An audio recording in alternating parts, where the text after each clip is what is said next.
नमस्कार विद्यार्थी मित्रांनो, आज आपण SYBA या विषयासाठी पर्यावरण जनजागृती एन्व्हायरमेंटल स्टडीज या विषयाबद्दल चर्चा करणार आहोत।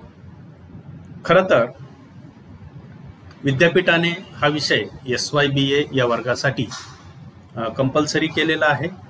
गेल्या अनेक वर्षापासून हा विषय शिकवला जातो। या विषयामध्ये तुम्हाला क्रेडिट बेस्ड सिस्टीम असणार आहे। यावर्षी थोडासा या विषयाचा सिलेबस बदल करण्यात आलेला आहे। यामध्ये एकूण 8 टॉपिक दिलेले आहेत। त्यापैकी प्रथम सत्रासाठी 4 टॉपिक असणार आहे आणि द्वितीय सत्रासाठी 4 टॉपिक असणार आहे। हे टॉपिक वेगवेगळ्या प्राध्यापकांनी शिक्षकांनी वाटून घेतलेले आहेत। त्यानुसार पहिला आणि दुसरा चॅप्टर करंजकर मॅडम, तिसरा चॅप्टर सोनवणे मॅडम आणि चौथा जो महत्त्वाचा चॅप्टर आहे जैवविविधता आणि जैवविविधतेचे संरक्षण, हा टॉपिक मी तुम्हाला शिकवणार आहे। तर आज आपण त्यातील प्रास्ताविक माहिती व इतर काही माहिती याचा विचार करणार आहोत। विद्यार्थी मित्रांनो, बघा, जैवविविधता बायोडायव्हर्सिटी अतिशय महत्त्वाचा असा या विषयातला हा टॉपिक आहे। जैवविविधता हे एक नैसर्गिक संसाधन आहे। निसर्गाने मानवाला दिलेल्या विविध देणग्यांपैकी ती एक महत्त्वाची देणगी असून मानवी जीवन सुखकर करण्याच्या दृष्टीने महत्त्वाचा घटक म्हणून जैवविविधतेकडे बघितलं जातं। सुरुवातीला आपण जैवविविधता म्हणजे काय हे सोप्या शब्दात समजून घेऊया। बघा, बायोडायव्हर्सिटी किंवा जैवविविधता यातला पहिला शब्द जो आहे जैव म्हणजे सजीव। भूपृष्ठावर अनेक प्रकारचे सजीव आपल्याला दिसतात। त्यामध्ये वेगवेगळे प्राणी आहेत। अतिशय जंगली प्राण्यांपासून पाळीव प्राणी असतील किंवा छोटे प्राणी असतील, वनस्पती, सूक्ष्म वनस्पतींपासून तर मोठ्या वटवृक्षांपर्यंत वेली, झुडपं या सगळ्यांचा समावेश त्याच्यामध्ये होतो।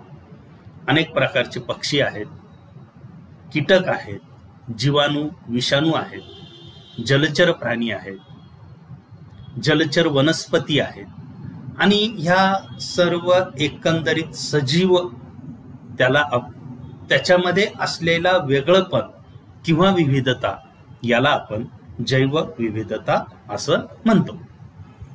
जैवविविधतेचा अभ्यास करण्याचं कारण असं की सध्याच्या काळामध्ये, औद्योगिक युगामध्ये किंवा कलियुगामध्ये मानवाने निसर्गाची मोठ्या प्रमाणात हानी केलेली आहे आणि सध्याच्या काळात जैवविविधतेचा प्रश्न गंभीर बनलेला आहे। वाढणारी लोकसंख्या किंवा नैसर्गिक साधन संपत्तीचा अमर्याद वापर, वृक्षतोड, जमिनीचा अतिरिक्त वापर, सजीवांच्या प्रजाती नष्ट होणे, तापमानामध्ये वाढ होणे, अशा अनेक गंभीर समस्या आपल्याला सध्या जाणवत आहे आणि याचा परिणाम म्हणजे पृथ्वीवरील सजीवांच्या जवळजवळ 50% पेक्षा जास्त प्रजाती यामुळे धोक्यात आलेल्या आहेत। आपण जर विचार केला तर 1950 नंतर वनक्षेत्र घटण्यामध्ये मोठ्या प्रमाणात सुरुवात झालेली आहे। 1975 नंतरच्या काळांमध्ये वनांचा ऱ्हास किंवा वृक्षतोड ही मोठ्या प्रमाणात झालेली आपल्याला दिसते आणि याचा परिणाम ह्या जैवविविधतेवर मोठ्या प्रमाणात झालेला आपल्याला दिसतो। म्हणजे वन्यजीव असतील किंवा इतर सजीव असतील याच्या संख्येमध्ये मोठ्या प्रमाणात घट झालेली आहे। मी तर असं म्हणेन की फक्त संख्येमध्येच नाही तर काही प्रजाती, मग त्या वनस्पतींच्या असतील किंवा प्राण्यांच्या असतील, त्या सध्या नष्ट झालेल्या आहेत। पृथ्वीवरील सजीवांच्या प्रत्येक प्रजातीतील वैशिष्ट्यपूर्ण जनुक किंवा जीन एक समुच्चय असतो आणि प्रत्येक प्रजातीतील सजीवांमध्ये असलेल्या गुणसूत्रातील जनुक किंवा जीनची संख्या ही कमी जास्त असते। जीनमध्ये सजीवांच्या सर्व गुणधर्मांविषयी माहिती साठवलेली असते.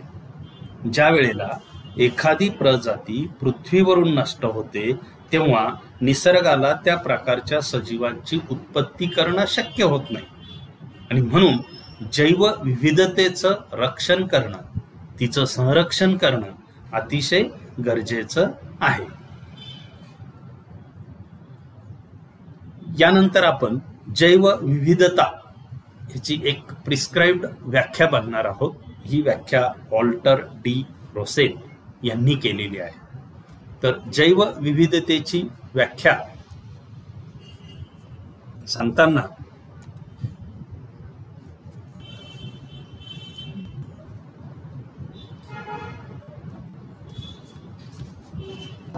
आपल्या असं लक्षात येईल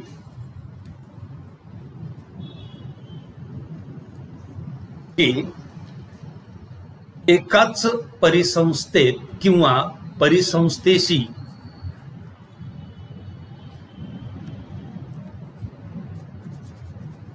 एक मिनिट, थोडासा डिस्टर्बन्स होतोय. व्याख्या मी परत एकदा सांगतो.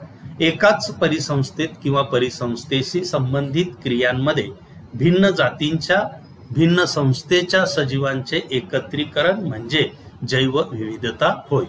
बघा, या व्याख्येमध्ये आपल्याला एकाच परिसंस्थेत म्हणजे एकच भौगोलिक परिसरामध्ये संबंधित क्रियांमध्ये वेगवेगळ्या जातीचे म्हणजे भिन्न भिन्न जातीचे भिन्न संस्थेच्या सजीवांचे एकत्रीकरण म्हणजे जैवविविधता होय. उदाहरणार्थ, एखाद्या प्रदेशामध्ये अनेक प्रकारचे प्राणी सापडतात, अनेक प्रकारचे पक्षी असतात, अनेक प्रकारच्या वनस्पती असतात आणि हे सगळे घटक हे एकमेकावर अवलंबून असतात.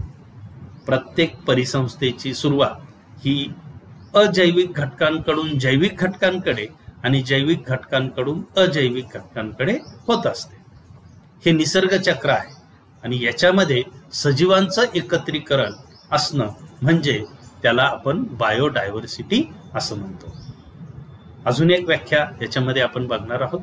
पृथ्वीवरील जीवसृष्टीमध्ये विविध प्रकारचे सजीव विविध परिसंस्थेमध्ये वेगवेगळ्या प्रदेशात भिन्न भिन्न आकाराचे किंवा आकारमानाचे, सहरचनेचे आणि निरनिराळ्या गुणसूत्रांचे, कमी अधिक आयुष्यमानाचे व आंतरसंबंध असलेले आढळतात.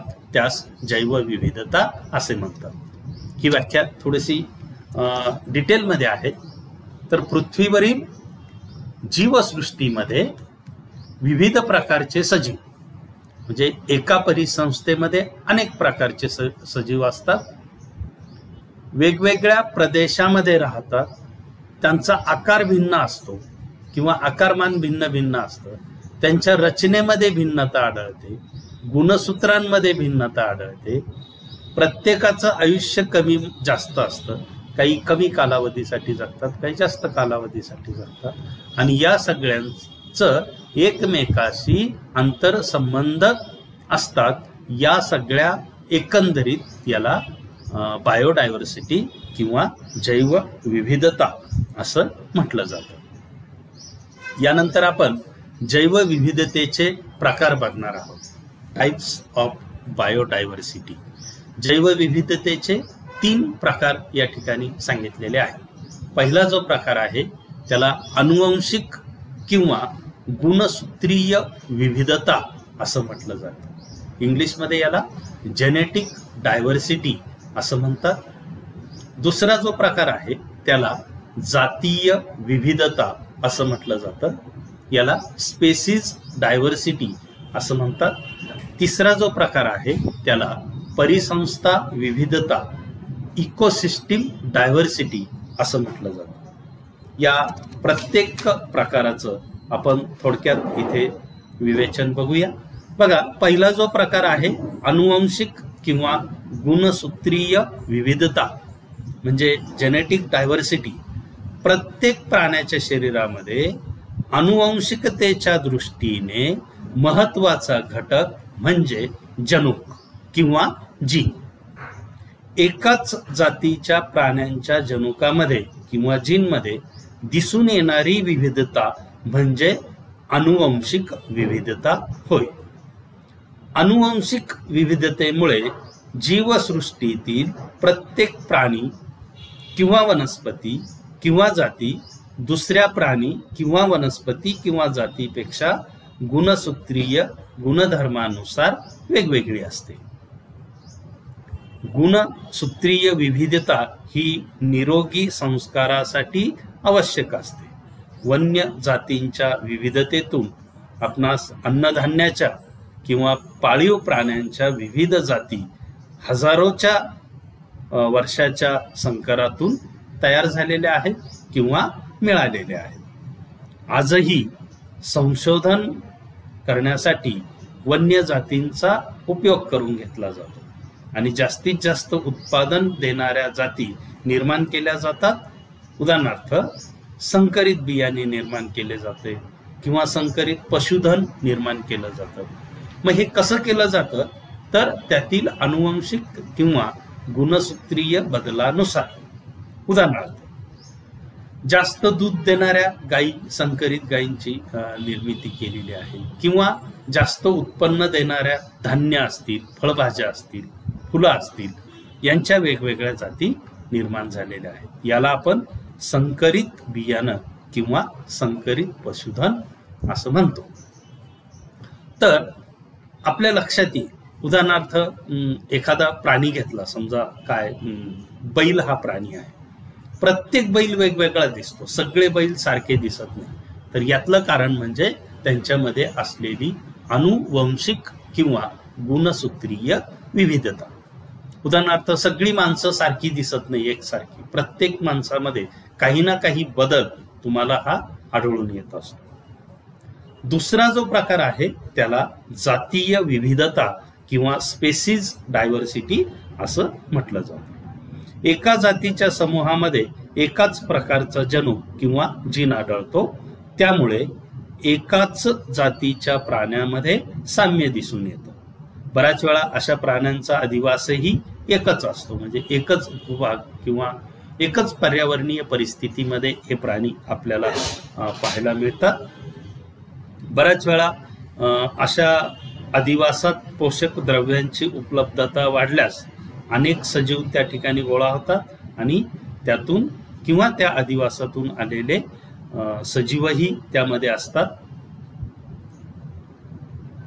याचा अर्थ एकाच अधिवासामध्ये विविध प्रकारचे किंवा विविध जातींचे सजीव वेगवेगळ्या संख्येने राहतात, त्याला जातीय विविधता किंवा स्पेसीज डायव्हर्सिटी असं म्हटलं जातं.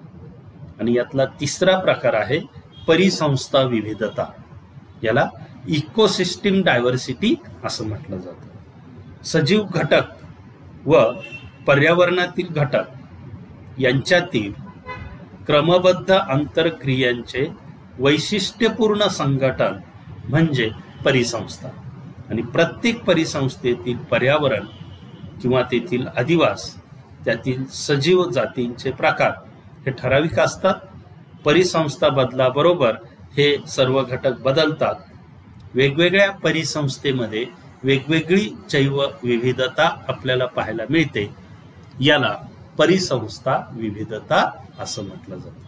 तर अशा प्रकारे आज आपण जैवविविधता म्हणजे काय आणि जैवविविधतेचे प्रकार याचा या ठिकाणी विचार केलेला आहे. पुढच्या तासाला आपण भारतातील जैव भौगोलिक वर्गीकरण कसं आहे याचा विचार करणार आहोत. आज आपण इथे थांबूया. थँक्यू.